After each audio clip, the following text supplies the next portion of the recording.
Hello students, welcome to VPSC in online classes. How are you all? I hope that you are all well. जैसा कि बच्चे जानते हो, आपका pros number 1 lesson and हो गया है और उसके बाद पोएट्री लेसन नंबर 1 जिसमें एक फोटोग्राफ, एक छायाचित्र रिटन बाय सिरलेट ऑल्सन के द्वारा ये है। तो जैसा कि अब हम आपको जो लिखा है सामने, जो पोएम है हमारी कविता है, इसका हम आज आपको समझाएंगे, जो कि टेक्स्ट नंबर 1 है। इसके बाद का कार्यक्रम आगे पढ़ेगा, लेकिन ये पहले चलते हैं। तो लिखा था कार्डबोर्ड। कार्डबोर्ड का मतलब होता है किसी स्थान पर चिपका फोटो या गत्ते पर चिपका फोटो, ठीक है। मी सोच में दिखाता है me how it was when the two girls cousin में चचेरी बहन वेंट पैडलिंग। एक मीनिंग यहाँ पे आई है पैडलिंग। पैडलिंग का मतलब होता है समुद्र में तैरना, ठीक है। ईच वन होल्डिंग में पकड़े हुए थे। माई मदर्स हैंड मेरी माँ का हाथ। And see the big girl some 12 years old, उसमें जो छोटी लड़कियाँ थी 12 साल की थी। ऑल देयर स्टूड स्टिल मन शांत स्माइल में मुस्कुराती हुई। डियर हेयर, इसमें और कोई मीनिंग तो बताने के और सभी मीनिंग इजी है। एपिस माने प्रकट होना होता है, लेस माने कम होता है, टेरिबली माने भयानक होता है, और ट्रांजिएंट मीनिंग लिखी गई यहाँ पे। टेरिबली ट्रांजिएंट मतलब होता है नश्वर, यानी जो मिट जाए, समाप्त हो जाए, उससे बोलते हैं नश्वर, ठीक है। तो इसका पूरा अर्थ देखिएगा। लिखा है the cardboard shows me how it was. The cardboard shows me how it was. Cardboard मुझे दिखाता है, ये कार्डबोर्ड मुझे ऐसा दर्शाता है, दिखाता है कि जब when the two girls cousin went paddling, कि जब दो चचेरी बहनें समुद्र में तैरने के लिए गई। कार्डबोर्ड मुझे यह दिखाता है था कि दो चचेरी बहनें जब दो चचेरी बहनें समुद्र में तैरने के लिए गई। Each one holding of my mother's hand, दोनों लोग मेरी माँ का हाथ पकड़े हुए थी, ठीक है।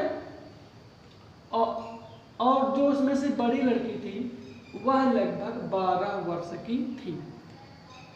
And see the big girl, और उसमें जो बड़ी लड़की थी वह लगभग 12 वर्ष की थी, ठीक है। इसके बाद लिखा है तीनों ही लड़कियां थी, तीनों ही लड़कियां वहां शांत होकर खड़ी हो गई और अपने बालों को हटाकर मुस्कुराते हुए मेरे चाचा की ओर देख रही थी। अंकल्स विद द कैमरा, जो कि कैमरा लिए हुए थे मेरे अंकल, जो कि उनके चेहरा बिल्कुल मधुर था, मीठा सा था, जो कि मेरी माँ का था वहाँ पे। इसके आने से पहले जब मैं पैदा भी नहीं हुई थी। एंड द सी, और जो समुद्र था, जो कि ये ऐसा दर्शाता है कि वह बहुत कुछ अब बदल सा गया है जब उन्होंने अपने इस नश्वर संसार में अपने चरणों को धोया था। तो ये पूरा हमने बताया। अब आपको पूरा हिंदी एक लाइन में बताएंगे कि कार्डबोर्ड, जिसे हम लोग बोलते हैं कागज पर बना चित्र, मुझे यह दर्शाता है कि जब दो चचेरी बहनें समुद्र में तैरने के लिए गई थी तो वहाँ का दृश्य कैसा था। प्रत्येक लड़की ने मेरी माँ का हाथ पकड़ा हुआ था। उसमें से जो बड़ी लड़की थी वह लगभग 12 साल की थी। तीनों ही लड़कियां शांत खड़े होकर अपने बालों को हटाकर मुस्कुराते हुए मेरी चाचा की ओर देख रही थी, जो कि कैमरा लिए हुए थे। चाचा जी क्या लिए हुए थे? कैमरा लिए हुए थे। एक प्यारा सा चेहरा जो कि मेरे जन्म से पहले मेरी माँ का था उस चित्र में, ठीक है। और वह समुद्र जिसमें कि बहुत ही कम बदलाव आया है, उसने नश्वर पर चिन्हों को धो दिया था या मिटा दिया था। पहला स्टेप स्टैंजा का यहीं पर एंड होता है। अब अगले स्टैंजा की ओर बढ़ेंगे हम लोग, तब तक के लिए आप थोड़ा सा वेट करें।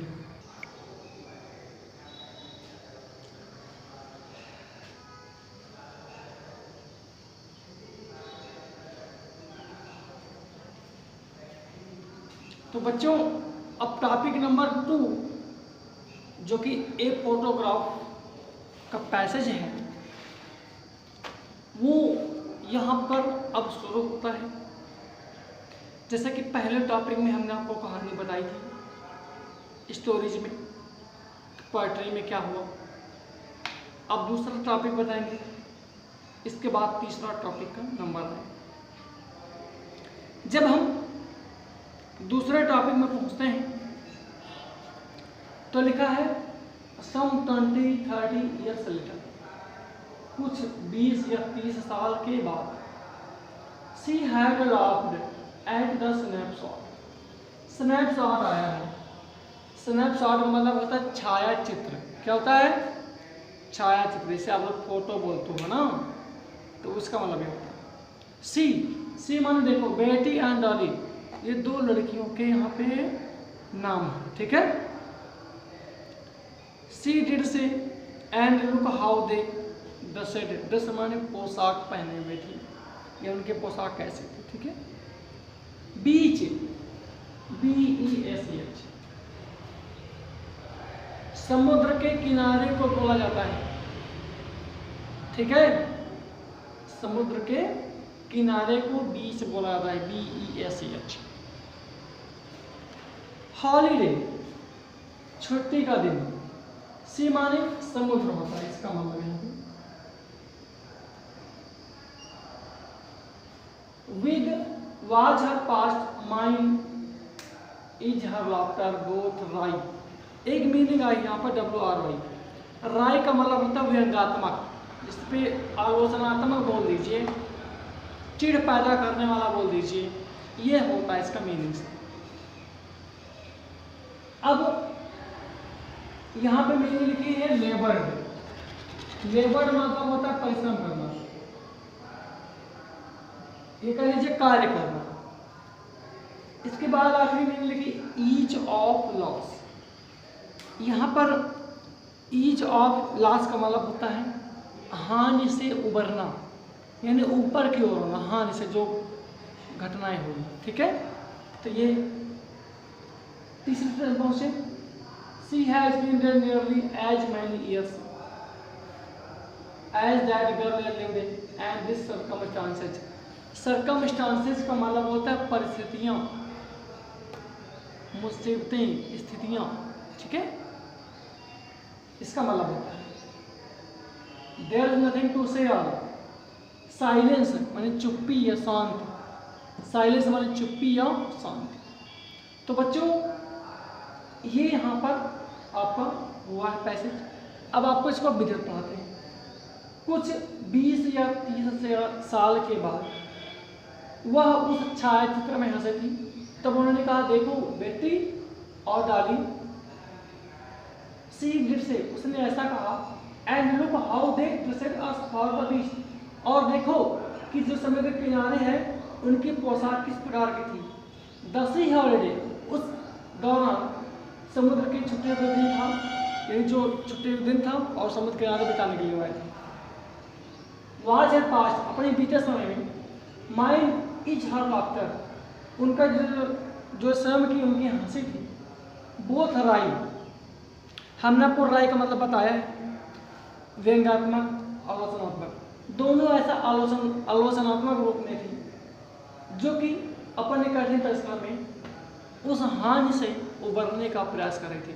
यानी वर्षों से जो उन्होंने हासिल नहीं की थी उसको भरपाई करने का प्रयास कर रही थी। तो चलते हैं दूसरे टॉपिक को एक बार अच्छे से हिंदी रूपांतरण की ओर, एक लाइन में।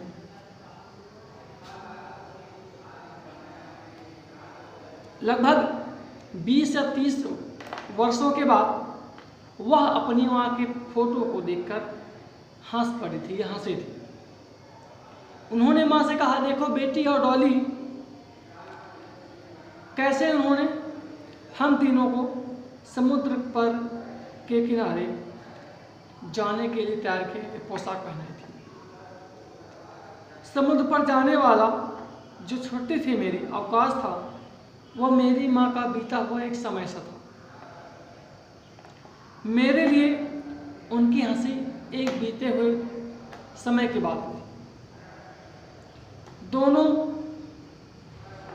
जिसमें लेखिका और उसकी माँ अतीत हुई में यानी पिछले समय में हुई हानि, जो बहुत समय से नेहा से थी, खुश नहीं थी, उसको व्यंग्यात्मक रूप से प्रयासरत थी और उस हानि से उबरने का प्रयास कर रही थी। ये उस समय की बात है। तीसरे स्टेप में now she had been dead nearly as many years, लेकिन अब वह कुछ ही वर्षों के दौरान मर गई थी। एज दैट गर्ल लिव्ड, जो लड़की उस क्षेत्र में रहती थी और उसकी जो परिस्थितियां थी, अब उसके लिए कुछ कहने के लिए कुछ भी नहीं था, उसमें सिर्फ शांति ही शांति थी। यानी अब उस छायाचित्र में बताने के लिए कुछ भी नहीं बचा था। तीसरे स्टेप की बात करें, एक लाइन में हिंदी में अर्थ, अब वह now she has been dead, अब वह मर चुकी हैं, उनको मरे हुए लगभग उतने ही वर्ष हुए हैं जितने कि वह वर्ष की लड़की जिंदा थी।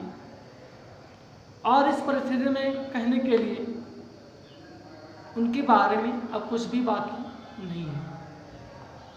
उस चित्र में अब सिर्फ शांति ही शांति मौजूद है, इसके अलावा उस छायाचित्र में अब कुछ भी नहीं है। अगर बात करें 1 2 3 स्टैंजा का तीनों का कंबाइंड हिंदी अर्थ, तो आप लोग देखें पहले 1 2 से। कार्डबोर्ड पर बना चित्र मुझे यह दिखाता है कि जब दो चचेरी बहनें समुद्र में तैरने के लिए गई थी तो वहाँ का दृश्य कैसा था। प्रत्येक ने मेरी माँ का एक एक हाथ पकड़ा हुआ था और जो बड़ी लड़की थी वह लगभग 12 वर्ष की थी। तीनों ही शांत खड़े होकर अपने बालों को हटाते हुए मेरे चाचा की ओर देख रही थी, जो कि कैमरा लिए हुए थे। एक प्यारा सा चेहरा जो कि मेरे जन्म के पहले मेरी माँ का था, और वह समुद्र जिसमें अब बहुत ही कम बदलाव आया है, उसके नश्वर पदचिह्नों ने उसको धो दिया था। लगभग 20 से 30 वर्षों के बाद दूसरे स्टेंजा में लगभग 20 से 30 वर्षों के बाद वह अपनी माँ की फोटो को देखकर हंस पड़ी। उन्होंने माँ से कहा, देखो बेटी और डॉली, उन्होंने कैसे मेरी माँ का हाथ पकड़ा हुआ था, जो कि समुद्र के किनारे जाने के लिए जब मुझे उन्होंने तैयार किया था। समुद्र पर जाने के लिए उन्होंने अवकाश जो मेरी माँ का बीता हुआ एक समय सा था। मेरे लिए उनकी हंसी एक पुराने समय की बात थी। दोनों लड़कियां, जिसमें लेखिका और उसकी माँ, अतीत में हुई हानि जो उन्होंने बहुत हंसी या मुस्कुराहट नहीं देख किया था, उससे व्यंग्यात्मक रूप से उबरने का या उसकी भरपाई करने का प्रयास कर रही थी। तो बच्चों, ये टॉपिक आपका यहीं पर कहानी के रूप में समाप्त होता है। आप लोग एक चीज का एक फोटोग्राफ नामक टॉपिक में याद रखेंगे कि कहानी आज हमने आपको स्टडी कराई है। इसके बाद नंबर आएगा सेंट्रल आइडिया, शॉर्ट आंसर का नंबर आएगा, कंप्रीहेंशन का नंबर आएगा। ये सब चीज़ों का यहाँ पर अभी पढ़ाया जाना बाकी है। हमने आपको पिछले वीडियोज़ में भी कुछ मोटिवेशन पॉइंट बताए थे कि आप अपनी कॉपी को शीघ्र ले लें, कॉपी को मेंटेन कर लें, कॉपी को फेयर बना करके उसमें जो भी कोर्स बताया जाता है उसको डेली नोट करें। समय के साथ बढ़ने का भरपूर प्रयास करें। आपके लिए पढ़ाई ही इस समय बहुत इम्पोर्टेंट है। पिछले कुछ दिनों से आप स्टडीज़ में लगातार हैं। आप कॉपी जरूर मेंटेन करें, क्योंकि कॉपी आपका ही मेन चीज़ होगा आने वाले समय में, चाहे वो एग्ज़ाम के लिए हो, चाहे कुछ भी पॉइंट हो, तो आपके लिए बहुत ही सुटेबल हो। तो इन चीज़ों का विशेष तौर पे ध्यान रखें। टॉपिक वाइज को कॉपी में नोट करें, फेयर कॉपी बनाएं, सिलेबस को पढ़ें, उसका ध्यान से अध्ययन करें। और कहीं पर भी कोई प्रॉब्लम होती है हम तक ज़रूर बताएं। आपकी हर समस्या का सॉल्यूशन यहाँ पर मौजूद है। तो इन चीज़ों पर विशेष फोकस करें। चलते हैं यहीं पर इन्हीं बातों के साथ अपने टॉपिक को द एंड कर रहे हैं। फिर मिलते हैं एक नए टॉपिक में अपने पैसेज के साथ, कहानियों के साथ। तो चलते रहें, कॉपी के प्रति, कोर्स के प्रति जागरूक रहें। Okay, take care of you.